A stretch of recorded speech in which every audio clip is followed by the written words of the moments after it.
L'artisanat Made in Jura, on va s'y intéresser toute la semaine. C'est ça votre magazine de découverte, l'excellence à la française, nous en parlons. Et cette fois-ci, c'est Nathalie Schran-Guirma qui nous parle de la pipe du Jura.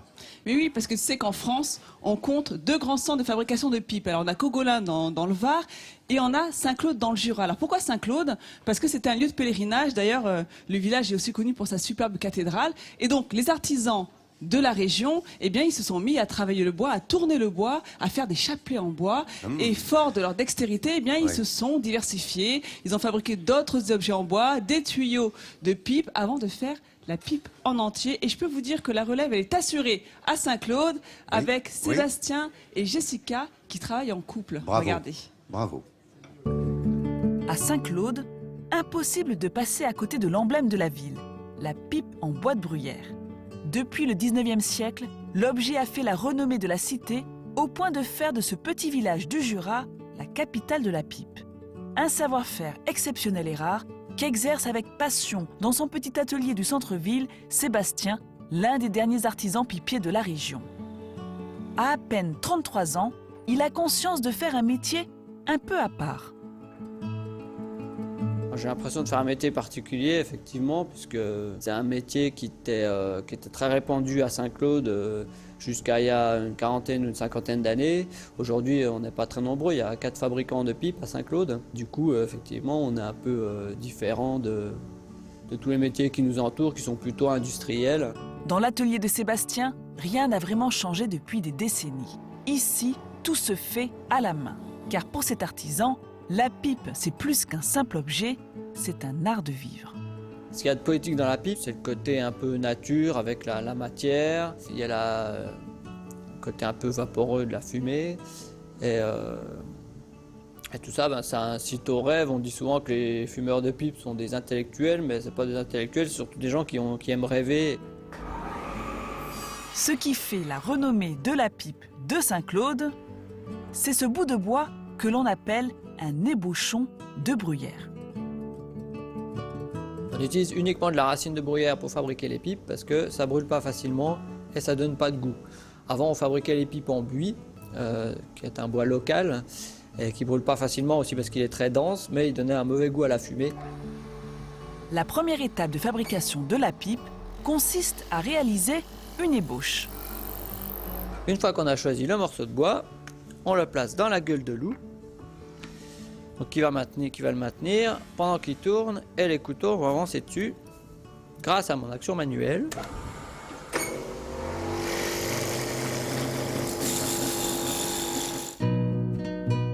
Une fois la tête de la pipe réalisée, Sébastien passe à la fabrication de la tige. Au fil des années, ces gestes transmis par ses pairs sont devenus pour lui plus qu'un métier, une véritable passion. Je suis très content de faire le métier que je fais parce que je l'aime et je ne changerai pour rien au monde. Après l'ébauche de la tête et de la tige, Sébastien passe au fraisage qui va donner la forme arrondie de la pipe. Si ces gestes sont assurés, c'est qu'il a désormais plus de 10 ans de métier, un savoir-faire qu'il espère aussi transmettre un jour.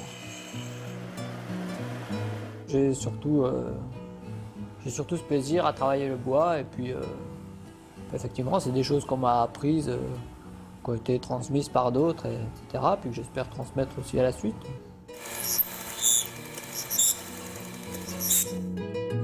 Après le perçage de la tige, Sébastien passe au montage du tuyau. Celui-ci est souvent en plastique et doit être taillé à la taille de l'objet. Pour réaliser une pipe, comptez une vingtaine de minutes, mais le passage le plus délicat reste les finitions avec le polissage. C'est la spécialité de Jessica. Le polissage, ça consiste à enlever toutes les petites parties de la pièce qui est ici, en fait, qu'on a fait juste avant avec les machines. Donc là, en fait, je vais enlever les grosses parties avec des gros grains pour rendre la pièce, enlever les petits défauts et après on passera au fin. Être une fille et artisan pipier à 29 ans, une situation qui détonne même à Saint-Claude. Et cela n'a pas toujours été évident pour Jessica, car peu de personnes comprennent sa passion pour ce métier. Ce qui me plaît dans la finition de la fabrication de l'objet, c'est qu'on ne fait jamais la même chose. parce que en fait, les formes ne sont jamais les mêmes. Donc on fait une série de cette version, une série d'une autre, donc du coup on n'arrive jamais à faire la même chose. Pour faire découvrir leur passion, Sébastien et Jessica organisent des visites de leur atelier. L'occasion pour certains visiteurs de retomber en enfance. J'ai l'impression de retourner il y a à peu près une trentaine d'années en arrière, vu le style d'atelier. Je veux dire, il n'y a pas eu beaucoup de modifications par rapport aux machines. Ça me fait chaud au cœur de savoir qu'il voilà, existe par exemple encore 4 pipiers à Saint-Claude. Voilà, ça me fait plaisir de voir ça. C'est un trésor régional et local. Il y a quelques années maintenant que je viens sur Saint-Claude. Et effectivement, il y a des métiers qu'il faut perdurer, il faut faire perdurer pour justement transmettre cette histoire de la vie locale. La fabrication de pipes à Saint-Claude a encore de beaux jours devant elle. Et les pipes de Sébastien et de Jessica sont vraiment d'une qualité remarquable. Je vous en ai apporté quelques-unes en plateau. Alors regardez, d'abord, je voulais vous montrer celle-là. Elle est étonnante. C'est une pipe en terre cuite. Laurent, c'est l'ancêtre de la pipe en bois. Elle a été fabriquée dans le nord de la France et aussi en Belgique. Voilà. D'où casser sa pipe. Oui, d'où casser sa pipe. Effectivement, tu as raison. C'est ça.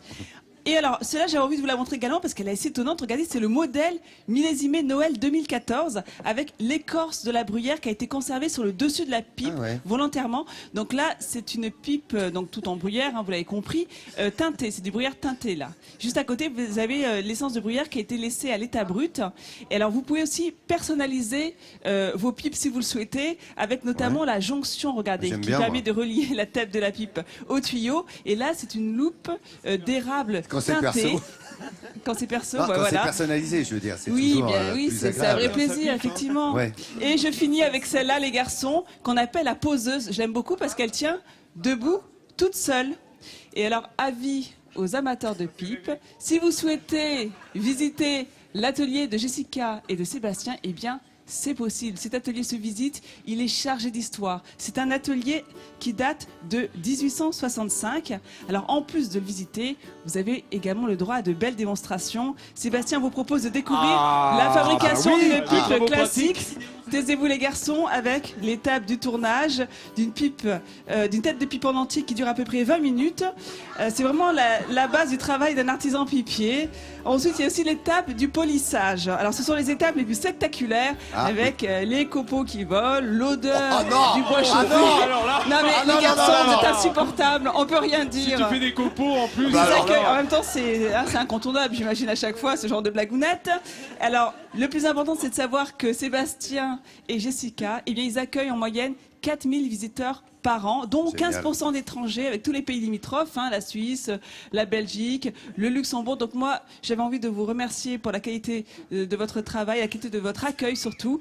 Encore un grand bravo et je souhaitais vous remettre ce sourire de France au couple Sébastien et Jessica. Et encore merci. Évidemment, la matière, vous l'avez... On montrera à tout le monde que notre accueil est meilleur que votre humour sur le plateau. Très plaisir. Bon, encore un grand bravo à tous les deux. Et on voit que la relève est assurée à 34 ans et 29 ans. Bravo. Bravo. Alors, vous avez compris, c'est sur la valeur ajoutée de l'accueil. Ouais.